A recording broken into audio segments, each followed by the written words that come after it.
সত্যি কথা বলতে এরকম একটা চরিত্র পাবো কোনোদিনও ভাবিনি। আর এরকম চরিত্র খুব কমই হয়। আর দৈপায়ন আমাকে সুযোগ দিয়েছে করার জন্য, সত্যি আমার খুব ভালো লাগছে।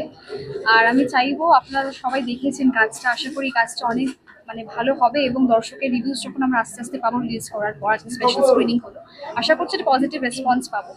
তো এটাই আর কি বলতে চাইবো যে দুটো ডাবল রোল করাটা একটা চ্যালেঞ্জ, এবং দেখানো হয়েছে যে ভালো খারাপ দুটো মিলিয়ে সমাজে কি বার্তা যাচ্ছে সেটা দেখানো হয়েছে এখানে। এবং পরবর্তী সিকুয়াল আরও আসবে, এবং সিকুয়ালটা আমাদের অলরেডি আজকে অ্যানাউন্সমেন্ট হয়ে গেল। মাসাকার যেটা হচ্ছে সেকেন্ড পার্টে অবশ্যই আরিয়ান আমার সঙ্গে আছে, আরিয়ান আমার সঙ্গে লিডে আছে অবশ্যই। তো আশা করছি খুব ভালো একটা কাজ দর্শক দেখতে পাবে। একদমই তাই। আর আজকে তো ফার্স্ট স্টেপটার স্পেশাল স্ক্রিনিং হলো স্লেয়ারের, অ্যান্ড তারপরে সেকেন্ড স্টেপের দিকে যাচ্ছে। তো শুভাঙ্গী দীপ দুজনকেই আমার all the very best of luck, and আমাকেও একসাথে ইনক্লুড করছি। এখন আপনাদের আশীর্বাদ আর উইশেস দরকার for our next baby in process which is massacre. And যেটা একটু আগে স্টেজে শুভাঙ্গী বললো যে যেমনভাবে আমাদেরকে যদি আপনারা আশীর্বাদ করে গেছেন আমাদের কাছে, আমাদের দুটিকেও সেভাবে আশীর্বাদ করুন যাতে আরো পরবর্তীকালে আমরা আরো।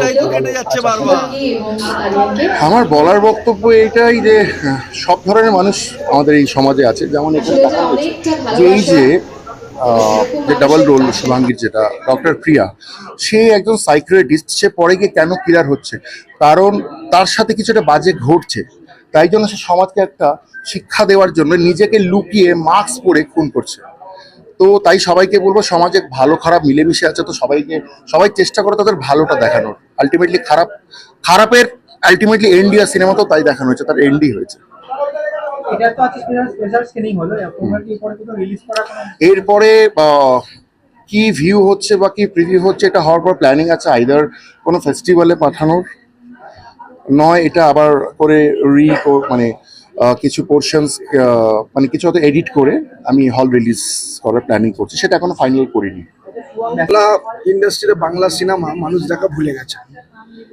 এই ইউটিউবে বা হলে গিয়ে তো বাংলা বই দেখে না।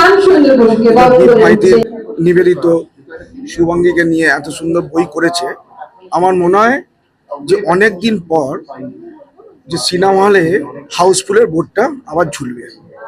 আমারও